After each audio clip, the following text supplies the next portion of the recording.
ny tenin'Andriamanitra solika fitaizana. Fandaharana atolotry ny radio teny fiainana miaraka amin'ny fikambanana hira sy filazantsara.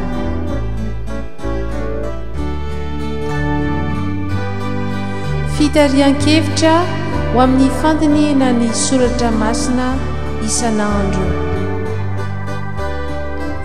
Fa tsy menatra ny filazantsara ao fa herin'Andriamanitra ho famonjena izay rehetra mino izany. Ny tenin'Andriamanitra solika fitaizana.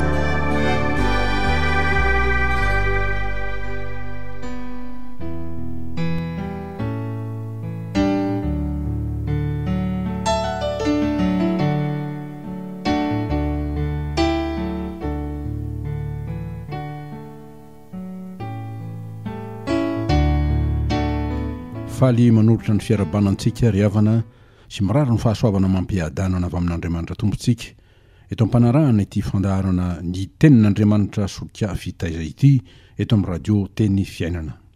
Ny loi FDB izay nomena ho antsika mba ho velarina eto ary mandravona ity herinandro ity dia ny hoe amin'ny anaran'ny tompo ny Mesia mitondra fanasitranana, ny Mesia mitondra fanasitranana. Ary ny banjintsika amin'ity andro ity dia ny hoe ny Mesia manome toky mpanasitranana.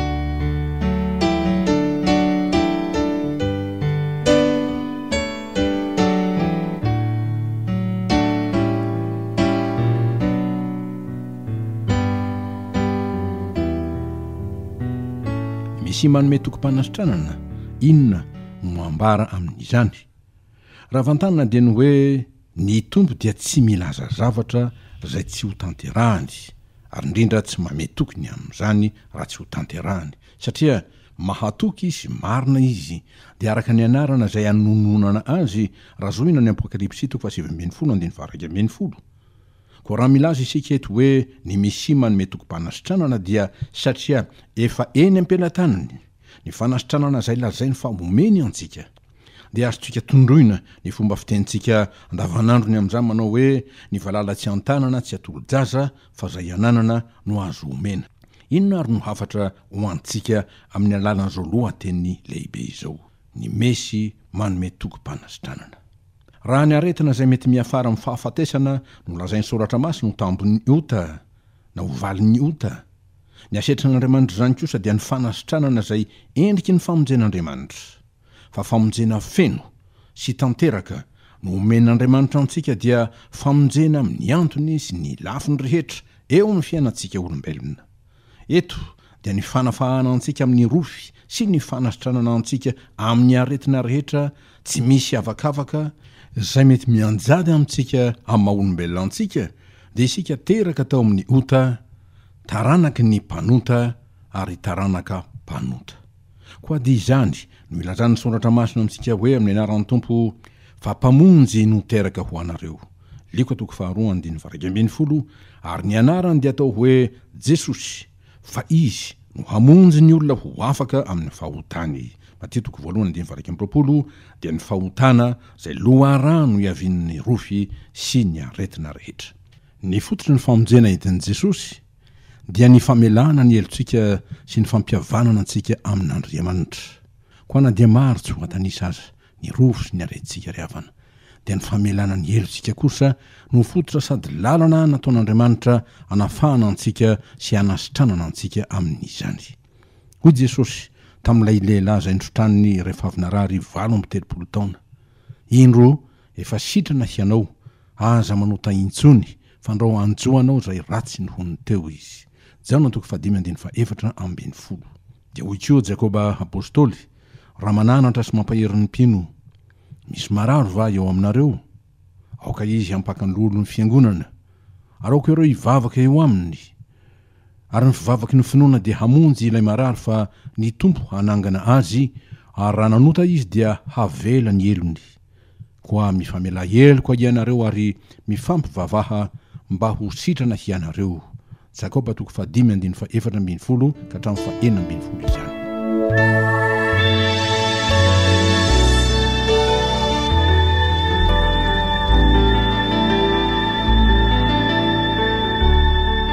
tabangotsika ry havana ny mpinampamojena Andriamanitra izay nataony ho antsika dia azo ambara toy izao.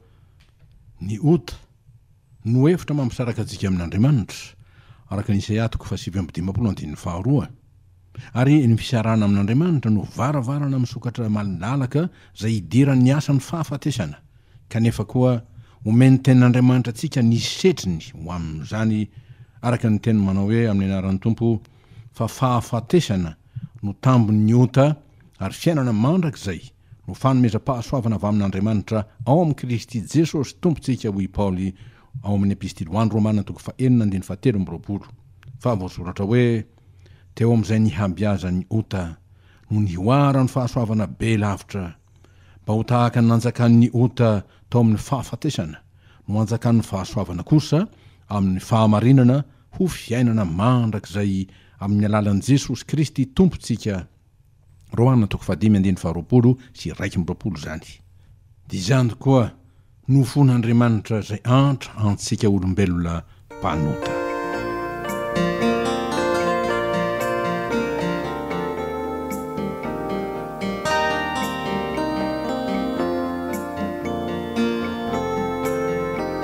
Ny hoe antra dia mazana adika ho fangoram-po ary dia milaza fa misy fifaningorana na famatoran'aina amin'izay miantra sy izay antrana. Amin'ny teny baiko moa dia raha zay zany hoe compassion na fiarahana mijaly, fiarahana miaritra, fiarahana miory ary noho izany ny antra izay azo atao hoe fahatsapan'ny fo dia tsy mijanona ho fietseham-po fotsiny fa miseho amin'ny asa famonjena dia ny fiantrana namana izay hita fa ory tsy manana na inona havonjy azy ary tena trapahasairanana.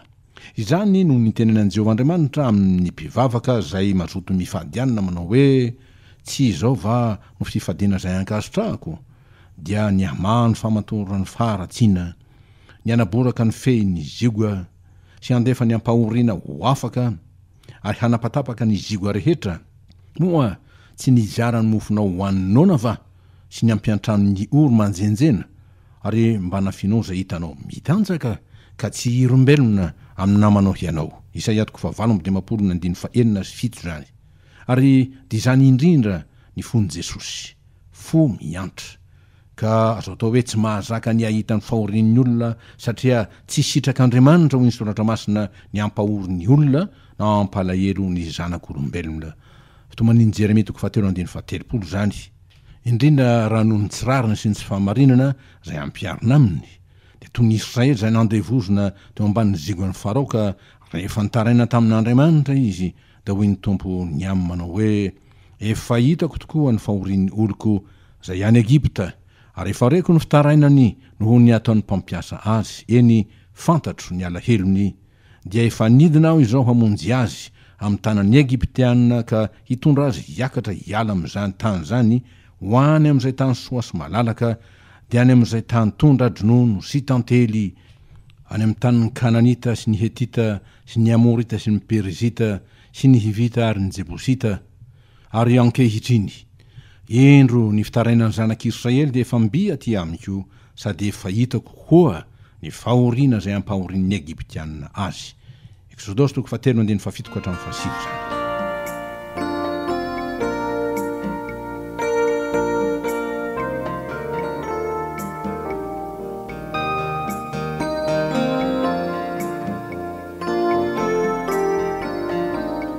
fon'Andriamanitra izay miantra ny olony. Ary dia izay fon'Andriamanitra antra ny olona izay koa no mbola nanery an Jesosy iahy ny olona araka ny voasoratra hoe noho ny nahitany vahoaka Jesosy dia nahonena azy ny fijerin'ireo satria nampahantrainy ireo ka nafoy toy ny ondry tsy misy mpiandry araka Mateo 7:4. Koa dia izany no antony nahatonga azy nandeha nitety ny tanàna rehetra sy ny vohitra nampianatra tao amin'ny sinagoga sy ny toro ny filazantsara ny fanjakana dia ny fanjakan'Andriamanitra zany ary nahasitrana ny aretina rehetra mba amin'ny rofo rehetra eny na dia teo aza ny fanenjehana sy fanoerana ary fitenenana ratsy mihitsy azy avy amin'ireo mpitondra fivavahana jiosy manao hoe ny lohany demini no amoahany demini de noho ny tompo zay nanasitrana lehilahy azo ny fanahy mony zany araky ny Mateo 7:7-8 sy 5:10 ary mba hitarany asa-pamonjena sy fanasitranana nataony Jesosy de voalaza fa niantso naneno reo 12 lahy ankeo aminy ka nanome azy hery sy fahefana hamoaka ny demony rehetra sy asitrana aretina ary izy naneraka ireo handeha hitory ny fanjakan'Andriamanitra sy asitrana ny marary araka ny liko 7:1-2 ary ny farany zay tononintsika eto moa dia ny amin'ny nanatrehan'ny tompo ny fasana zay nandevenana ny Lazarosy sakaisany zay voalaza fa nampangororo tokoa ny fanahiny zany dia araka ny voasoratra hoe amin'ny anaran'i Jesosy ary Maria rehefa tonga teo amin'izay nitoeran'i Jesosy ka nahita azy dia niankohoka teo amin'ny tongony ka nanao taminy hoe tompoko raha teto ianao dia tsy maty ny anadahiko ary Jesosy no nahita azy ny tomany sy ny jiosy zay niaraka taminy ny tomany koa dia vonto ny fanahiny ka torakovitra izy ary hoy izy aiza moa nandevenanareo azy de hoy reo taminy tompoko andeha iza Jesosy ny tomany de hoy ny jiosy akory tiabe ny fitiavany azy Jaona 4:12-7 zany koa raha nomena an Jesosy ny fahefana rehetra any an-danitra sy ety an-tany araky Mateo 7:20 dia ny hitondrany famonjena feno ho an'ny olona rehetra sy ho an'izao tontolo zao dia ho an'izay rehetra no arian'Andriamanitra mba tsy ho levona fa ho salama tsara velona tsara tsy ho farofy ary dia noho izany tokoa no hanome zany tompo antsika koa amin'ity androany ity ny lohateny lehibe manao hoe ny Mesia manome tokom-panasitranana ny Mesia manome tokom-panasitranana ina ny anton'izany lohateny zany lohateny tondra afatra fampanantenana lehibe ho antsika tokoa zany ry havana dia satria hita fa mila fanasitranana isika mila fanasitranana izao rehetra zao ny tontolo iainantsika ny firenena zay misy atsika eny zao tontolo zao maneran-tany dia mila fanasitranana avokoa avy amin'Andriamanitra.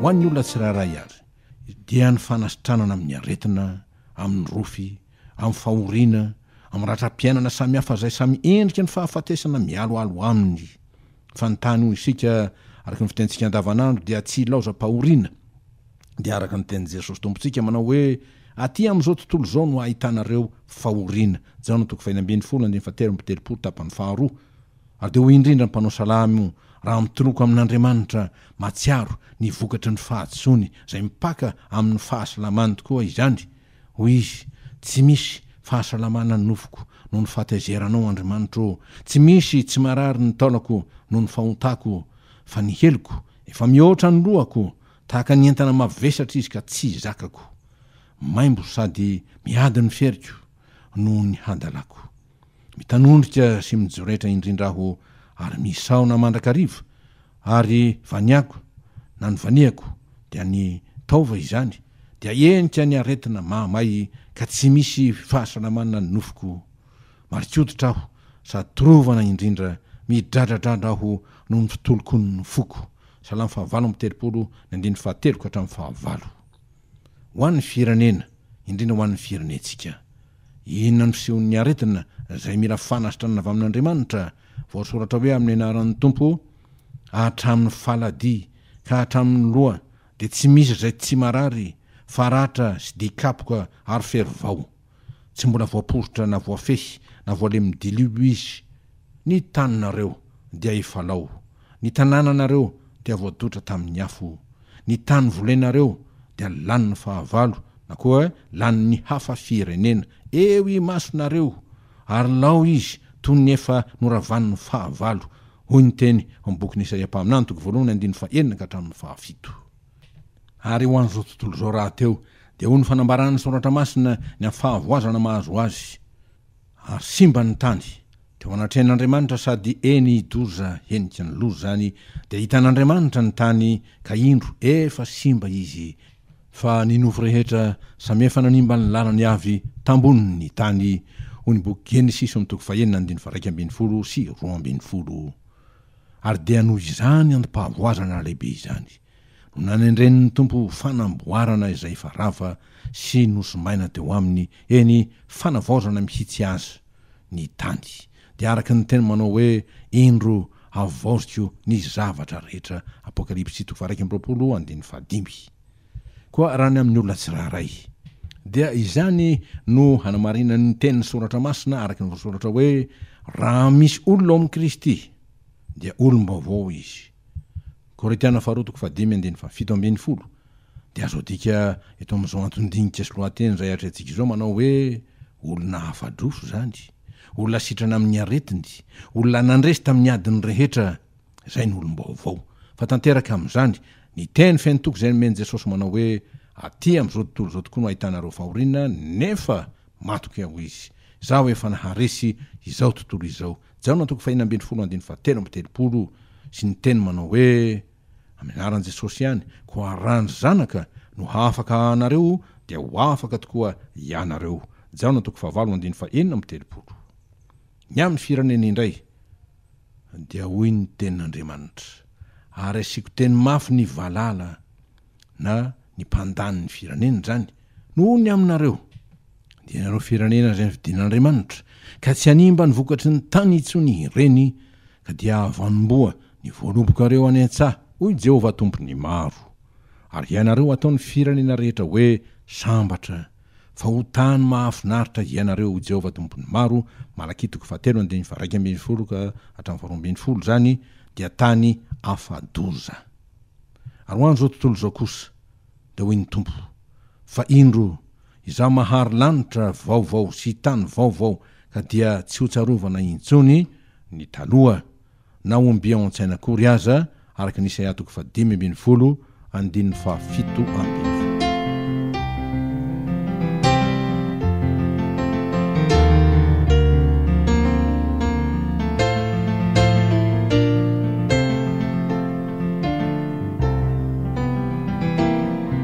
Ry havana fehitsika zao dinika tena fampiorenana ny finoantsika ary ny fahalalantsika ny fitiavan'Andriamanitra izay miandratsika izao.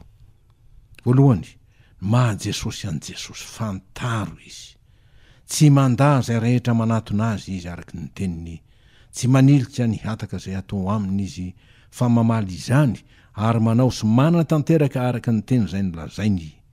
Fa antoka lehibe no efa nomeny ho fanasitranana ireo rehetra izay manatona azy ary mitalao ny famonjeny. Fe izay dia hoy ny tompo ho sitraniko ny fihodinany ho ty azy tsy vozonana ho fa efa niala taminy ny fahatezerako. Hosea 4:15 zany hoe efa namela heloka azy aho dia azo lazaina hoe efa nanasitrana azy aho. Ary dia hoy Jesosy aty amin'ny filazantsara tsy maty izy fa matory. Luka 5:12 ho avy aho hanasitrana azy. Mateo 5:17 matoky ianaka voavelany elokao.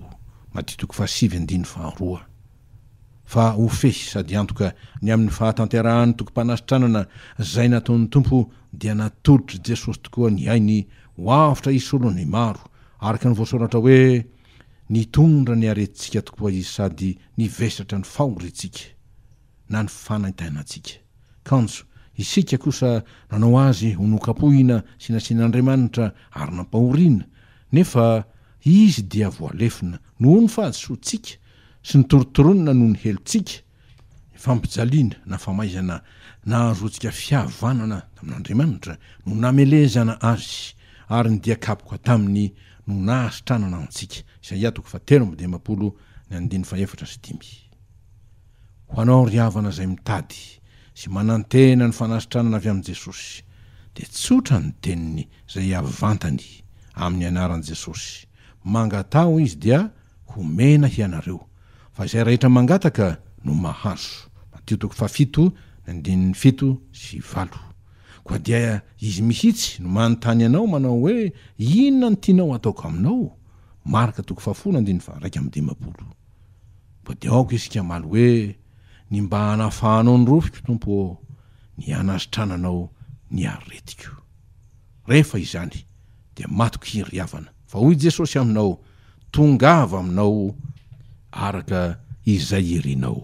Matio 5:20 dia ho voninahitran'Andriamanitra raintsika la miantra antsika tokoa toy ny zanany amin'ny alalan'i Jesosy Kristy tompo sady mpamonjy antsika.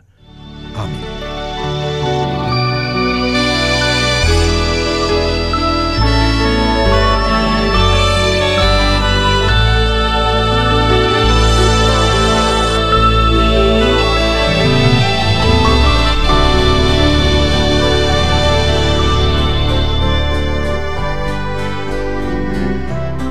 Ny tenin'Andriamanitra solika fitaizana.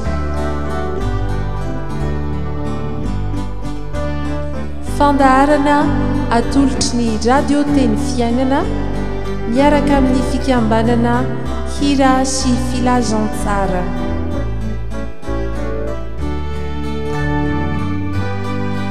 Fitarian-kevitra ho amin'ny fandiniana ny soratra masina isan'andro. Fa tsy menatra ny filazantsara ao fa herin'Andriamanitra ho famonjena izay rehetra mino izany. Ny tenin'Andriamanitra solika fitaizana.